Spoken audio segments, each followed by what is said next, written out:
Hello everyone, welcome back to Ahom Achievers Point. আশা কৰো তোমালোক সকলো ভালে আছা।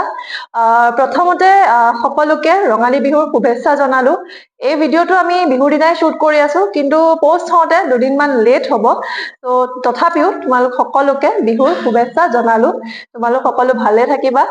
আৰু তাৰ পিছতে এতিয়া আমি যিটো লাষ্ট ক্লাছত ভিডিঅ' দিছিলো, তো সেই ভিডিঅ'টোত কি পঢ়াইছিলো? Matter in our সাৰাউণ্ডিংছ।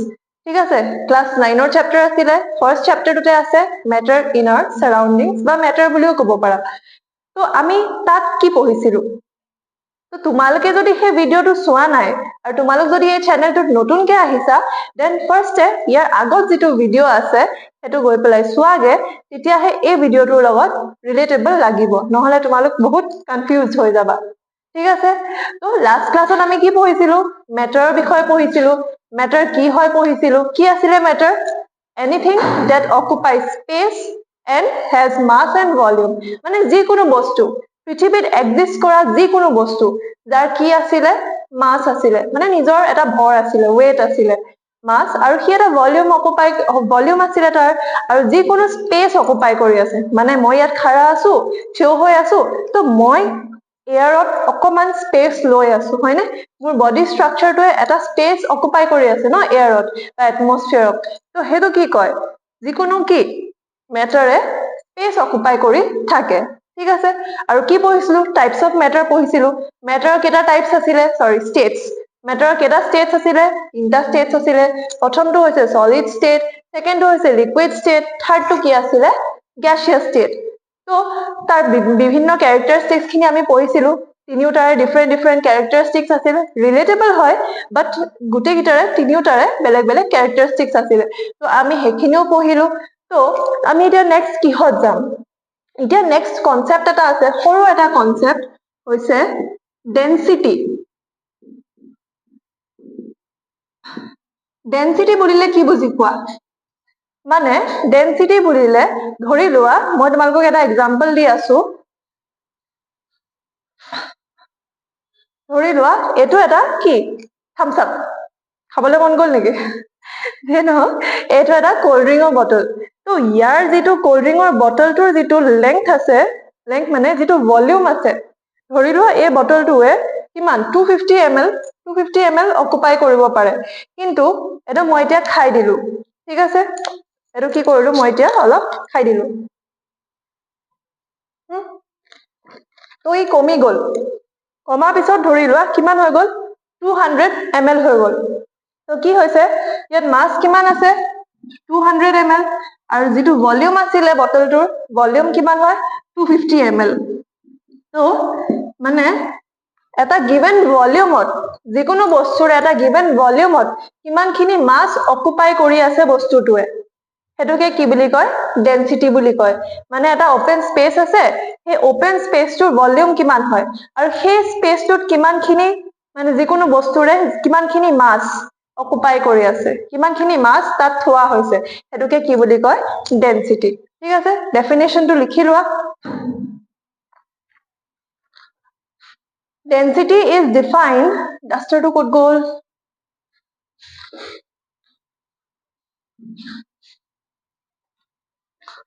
It is defined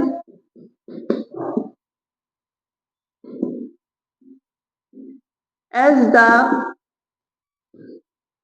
mass of a substance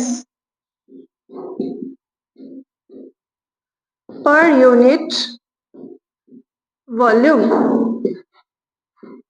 ঠিক আছে, মানে যিকোনো বস্তু এটাৰ মাছ সেই ভলিউমটোত, মানে সেই জেগাটোৰ ভলিউম যিমান আছে তাত অকুপাই যে হৈ আছে, তো সেইটোকে কি বুলি কয়? ডেনচিটি বুলি কয়।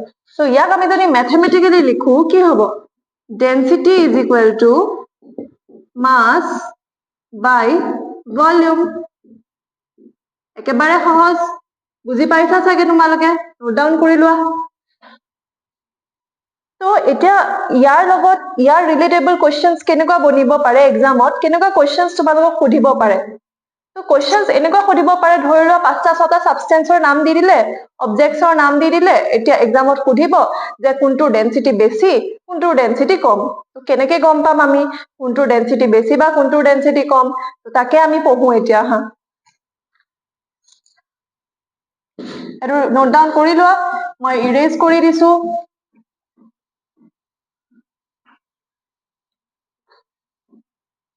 ঠিক আছে, তোমালোকক 3টা মান অবজেক্ট দিছো, এয়াৰ, ৱাটাৰ,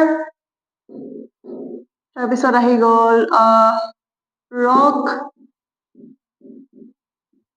ষ্টন বুলি লিখিব পাৰা, ৰক নিলিখিবা, ষ্টন লিখা। তাৰপিছত আহি গল কটন। এতিয়া মই তোমালোকক 4টা বেলেগ বেলেগ মেটাৰ দিছো। ঠিক আছে, 4টা বেলেগ বেলেগ মেটাৰ দিছো, মানে প্ৰথমটো কি হৈছে এয়াৰ দিছো, পিছৰটো ৱাটাৰ দিছো, তাৰ পিছৰটো ষ্টন দিছো, আৰু তাৰ পিছৰটো কটন দিছো। তো এতিয়া কেনেকে গম পাবা যে কাৰ ডেন্সিটি বেছি হয় আৰু কাৰ ডেন্সিটি কম হয় কম্পেৰেটিভলি? মানে ইয়াক তোমালোকে কুৱেশ্যনটো লিখি লোৱা, অ্যাৰেঞ্জ ইন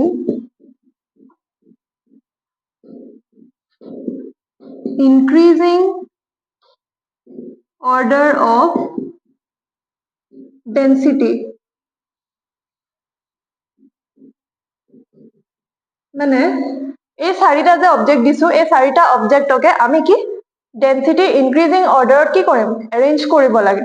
ঠিক আছে, তো প্ৰথমতে চোৱাচোন আমি ডেন্সিটি কাৰ বেছি কেনেকে গম পাম? যিবিলাক বস্তু ধৰি লোৱা বহুত বেছি ক্লোজলি পেক থাকে, মানে যিকোনো এটা বস্তু ধৰি লোৱা, আকৌ এই ডাষ্টাৰডালৰ এক্সাম্পল লৈছিলো, লাষ্ট ক্লাছত লৈছিলো ন। এই ডাষ্টাৰডালত যিবিলাক পাৰ্টিকলছ আছে ভিতৰত, ডাষ্টাৰ বিলাকৰ ভিতৰত পাৰ্টিকলছ বিলাক কি হয়? বহুত ক্লোজলি পেক থাকে, হয় নে? একদম ওচৰত ওচৰত ওচৰত ওচৰত থাকে গোটেইখিনি। হয়, যদি আমি ইয়াৰ মাজেদি কিবা বস্তু পাছ কৰিবলৈ ট্ৰাই কৰো, পাৰিম নে? বা ইয়াত যদি কিবা আমি মিক্স কৰিবলৈ ট্ৰাই কৰো, পাৰিম নে? It's not possible.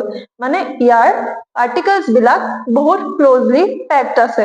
ঠিক আছে, তাৰ জেগাতে যদি এই কল্ড ড্ৰিংকৰ বটলটো লওঁ, এই কল্ড ড্ৰিংকৰ বটলটো যদি আমি খপটো খুলি দিওঁ, আৰু খপটো খুলি পেলাই যদি তাত আমি কিবা এটা এড কৰি দিওঁ, ধৰি লোৱা সল্টে এড কৰি দিলো বা সুগাৰ এড কৰি দিলো, কিবা চেঞ্জেছ হ'ব জানো? নহয় ন, জাষ্ট সল্ট বা সুগাৰটো মিক্সহে হ'ব। কিয় হ'ব? বিকজ এই কল্ড ড্ৰিংকত যিটো লিকুইড আছে, লিকুইড পাৰ্টিকলছ বিলাক ইমানো ক্লোজলি পেকড নহয়। তো ক্লোজলি পেক নোহোৱাৰ কাৰণে তাৰ মাজত অলপ সৰু সৰু স্পেচেছ থাকে। তো সেই স্পেচ বিলাকৰ মাজত আমি কি কিবা বস্তু সৰু সৰু পাৰ্টিকলছৰ বস্তু আমি কি এড কৰিব পাৰো। বুজি পালা?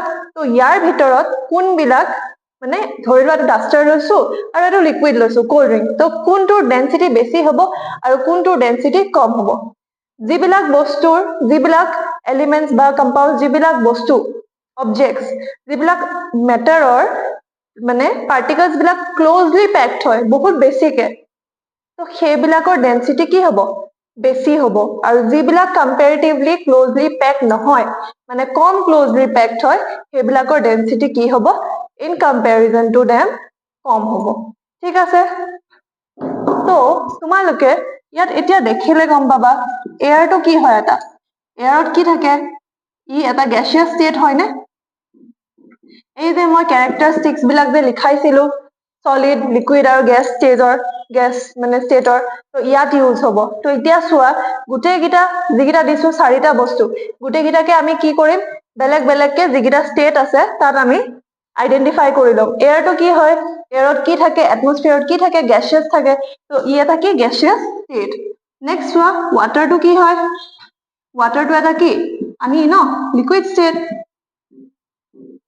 নেক্সট আহি গল ষ্টন, সি এটা কি? ষ্টনটো এটা টান বস্তু ন, বহুত ক্লোজলি পেকড হয় তাৰ পাৰ্টিকলছ বিলাক, তো সি কি হ'ব? Solid state. এনেকে যদি কটনটো চাওঁ, কটনটো এটা কি হয়? সলিড ষ্টেটতে আহিব ন।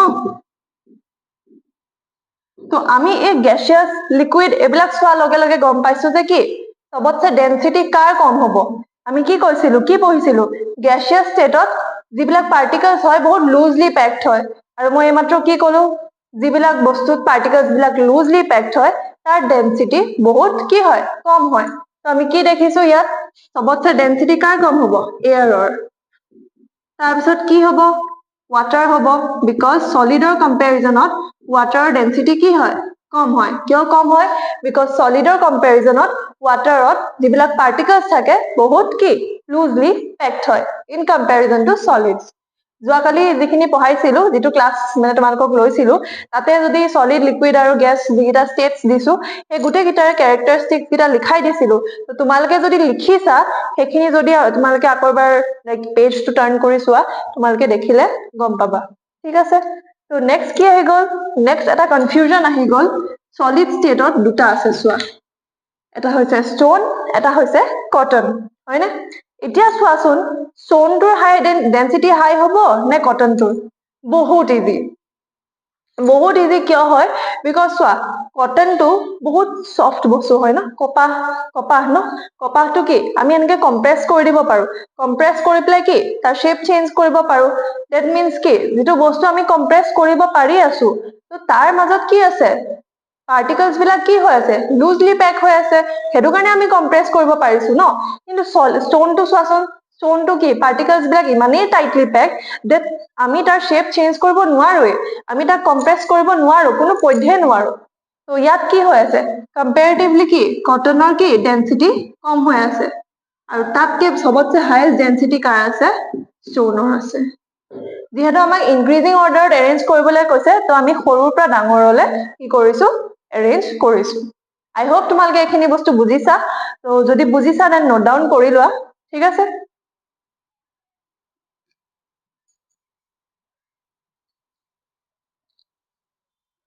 হল তোমালোকৰ ইৰেজ কৰি দিছো যদি তোমালোকে নোট ডাউন নকৰিলা নিলিখিলা দেন ভিডিওটো পজ কৰি পেলাই লিখি লোৱা এতিয়া এক্সামত এটা বহুত ইম্পৰ্টেন্ট কোৱেশ্চন আহিব পাৰে কি কোৱেশ্চন ধৰি লোৱা কিছুমান এনেকুৱা বস্তু থাকে যিবিলাক সাবস্টেন্স সাইজত একেবাৰে সৰু হয় কিন্তু সিহঁতৰ ডেন্সিটি বেছি হয় কিন্তু কিছুমান বস্তু এনেকুৱা হয় যিবিলাক সাইজত বহুত ডাঙৰ হয় কিন্তু সিহঁতৰ ডেন্সিটি কম্পেৰেটিভলি কি হয় কম হয় কিয় হয় ঠিক আছে ধৰি লোৱা আমি এটা ষ্টোন লৈছো ষ্টোনটোৰ সাইজ বহুত সৰু ঠিক আছে সৰু পাথৰ এটা লৈছো আৰু ধৰি লোৱা আমি এটা স্পঞ্জ লৈছো স্পঞ্জ মানে কি গম পাইছা নহয় এনেকে যে মানে কটনৰ নিচিনা বস্তুটো ন এনেকে ফল্ড কৰিলে সি কোচ খাই যায় ঠিক আছে তো ইয়াৰ সাইজটো ধৰি লোৱা ডাঙৰ লৈছো size is greater size is smaller মানে কম্পেৰেটিভলি ষ্টোনৰ সাইজটো স্মল আৰু স্পঞ্জৰ সাইজটো ডাঙৰ কিন্তু কথা এটা মনত আহিব পাৰে যে যদি ডেন্সিটি বেছি হয় কাৰ বেছি হ'ব যিবিলাক বস্তুৰ মানে এনেকে মানে নৰমালি ডে টু ডে লাইফত যিবিলাক মানুহ লগ পোৱা তেওঁলোকে ক'ব পাৰে যে ওকে বস্তুটো ডাঙৰ হয় তো তাৰ ডেন্সিটি কিয় কম হৈছে ডেন্সিটিটো তাৰ বেছি হ'ব লাগে বস্তুটোৰ সাইজটো ডাঙৰ তো তাৰ ডেন্সিটিটো বেছি হ'ব পাৰে কিন্তু নহয় তেনেকুৱা কথা নহয় সাইজ একো মেটাৰ নকৰে ডেন্সিটিৰ লগত সাইজৰ কোনো ইফেক্ট নপৰে ইম্প্যাক্ট নপৰে কেছটো কি হৈছে যে ষ্টোনটো কি ষ্টোনত যিবিলাক পাৰ্টিকলছ আছে পাৰ্টিকলছ বিলাক কি বহুত ক্লোজলি পেকড হৈ আছে ইটোৱে সিটোৰ লগত আৰু মই কি কৈছিলো যিবিলাক বস্তু বহুত বেছি পাৰ্টিকলছ বিলাক ক্লোজলি পেকড হৈ থাকে যিকোনো বস্তু আৰ্থত এক্সিষ্ট কৰা যিকোনো বস্তু যদি পাৰ্টিকলছ বিলাক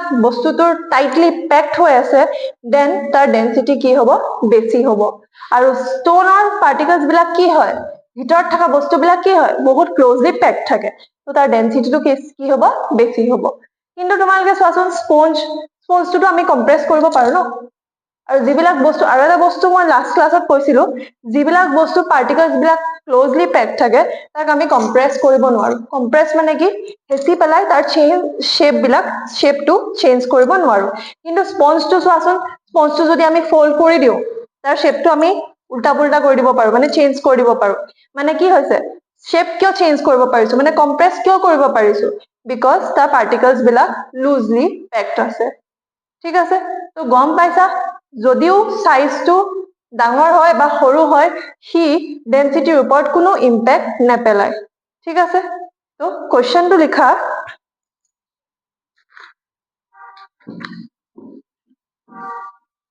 why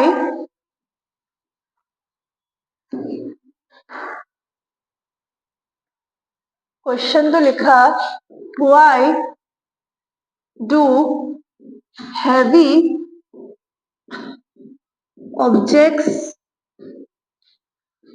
sink while light objects float in water regardless of their size. মানে মই তোমালোকক যেটো এইমাত্ৰ বুজালো হেতুৰ ওপৰতে কোৱেশ্চনটো লিখিছো মানে ইয়াত কি কৈছে যিবিলাক গধুৰ বস্তু থাকে গধুৰ বস্তুবিলাক কিয় পানীৰ তলত ডুবি যায় সিং খোৱা মানে কি ডুবি যোৱা কিন্তু যিবিলাক লাইট অবজেক্টস হয় মানে যিবিলাক কম্পাৰেটিভলি পাতল বস্তু হয় তো সেইবিলাক কিয় ডুবি নাযায় মানে পানীৰ ওপৰতে যে উপঙি থাকে কিয় উপঙি থাকে ডুবি কিয় নাযায় ৰিগাৰ্ডলেছ অফ দ্য সাইজ লাগিলে সেই বস্তুটো যেটো উপঙি আছে তাৰ সাইজটো ডাঙৰেই কিয় নহওক আৰু সেই ডুবি যোৱা বস্তুটোৰ সাইজটো সৰুৱে কিয় নহওক বাট কিয় হৈ আছে হেতু কাৰণে কিয় হৈ আছে হেতু সুধিছে কিয় হৈছে ডেন্সিটিৰ কাৰণে বিকজ হেভি অবজেক্টৰ কি হেভি অবজেক্টত কি পাৰ্টিকলছ বিলাক ক্লোজলি পেক থাকে আৰু ক্লোজলি পেক হোৱাৰ লগে লগে কি তাৰ ডেন্সিটি বেছি হয় তো সাইজে তাত কোনো ইম্পেক্ট পেলাব নোৱাৰে মই মাত্ৰ বুজালো তো তাৰ এনসাৰটো তোমালোকে লিখি লোৱা বিকজ এটো এক্সামত আহে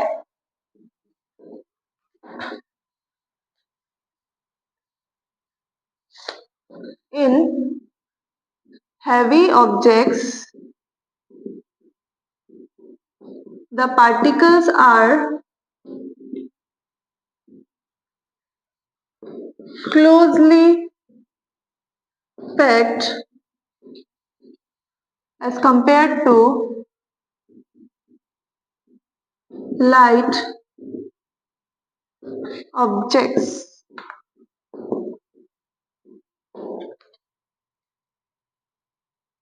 Thus, with increase in density of heavy objects, they sink. বুজি পাইছা? In heavy objects, the particles are closely packed. মানে ওচৰে particles বিলাক থাকে as compared to light objects বা in comparison to light objects যি লিখা তোমালোকে thus with increase in density thus মানে heavy objects বিলাকৰ কি density বাঢ়ে density বেছি হোৱাৰ কাৰণে কি হয় they sink মানে ইহঁত পানীৰ তলত ডুবি যায় ঠিক আছে এখিনি লিখি লোৱা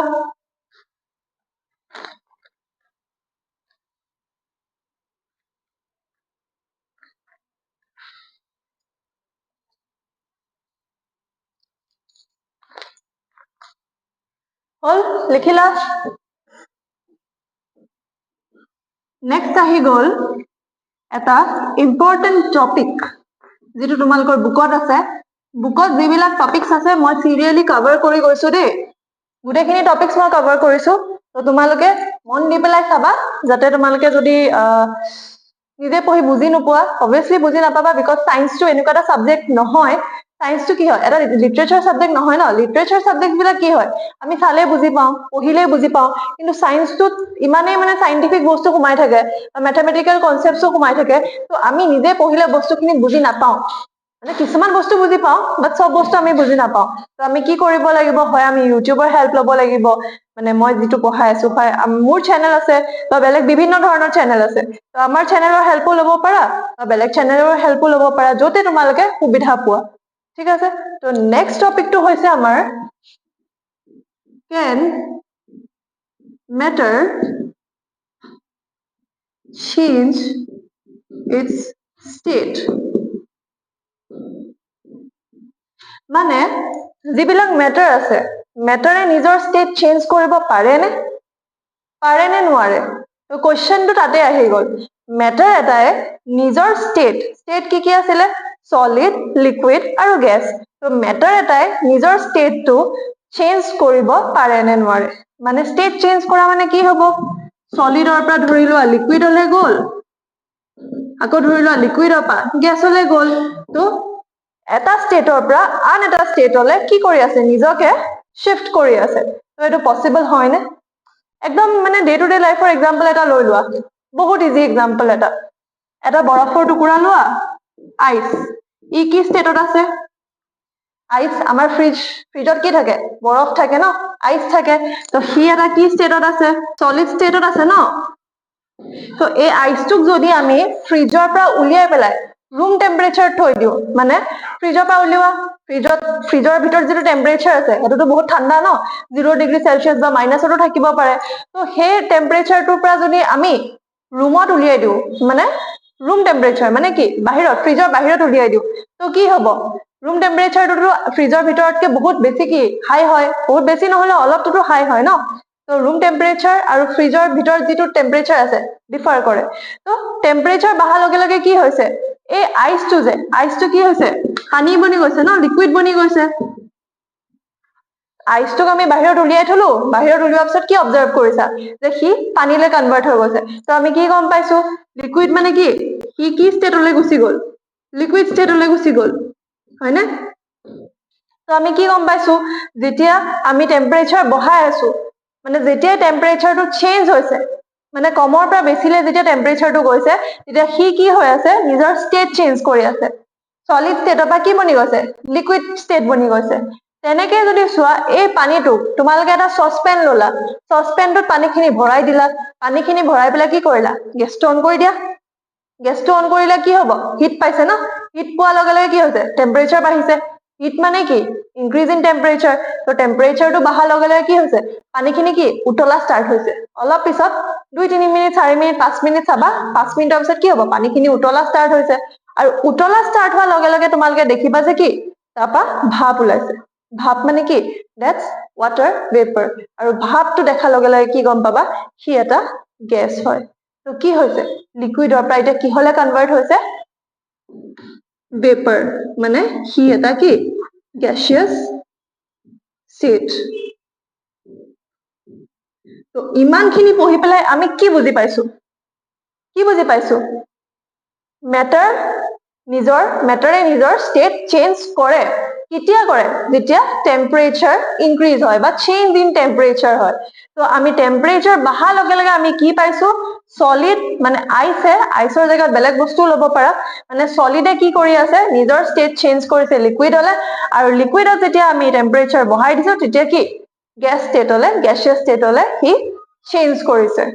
বুজি পাইছা? তো কি হৈ আছে? সলিড লিকুইডলে কনভাৰ্ট হৈছে আৰু লিকুইড গেছলৈ কনভাৰ্ট হৈছে। ইয়াত যিটো ৰিভাৰ্চিবল চিম্বল হয় এৰোডাল, সেইটো ইউজ কৰিবা। ঠিক আছে, বুজি পালা? এইখিনি নোট ডাউন কৰি লোৱা, অলপ চাফাকে নোট ডাউন কৰিবা দেই।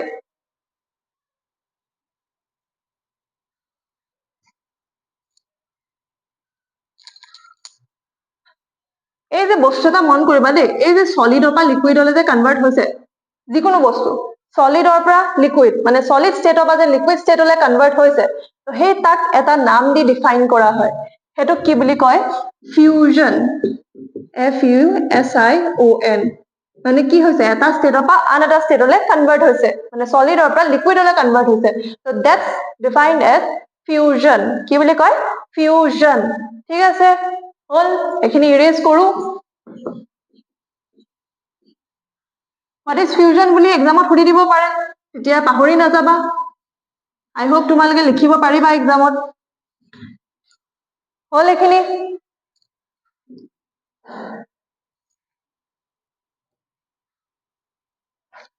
এতিয়া এটা সৰু টপিক আহি গ'ল, melting point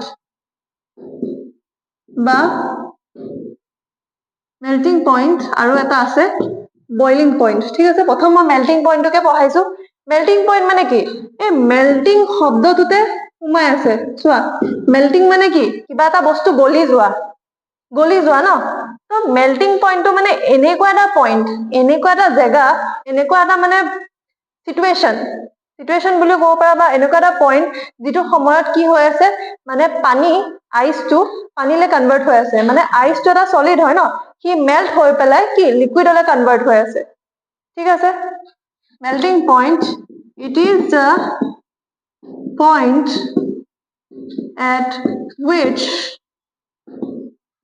solid starts melting to form liquid. ঠিক আছে, মানে যিটো পইণ্টত যিটো টাইমত আইচটো মেল্ট হবলৈ ধৰিছে, ষ্টাৰ্ট কৰিছে, আইচটো মেল্ট হবলৈ ষ্টাৰ্ট কৰিছে লিকুইড হলে, সেই পইণ্টটোকে কি বুলি ক'ম? মেল্টিং পইণ্ট বুলি ক'ম। ঠিক আছে, লিখি লোৱা।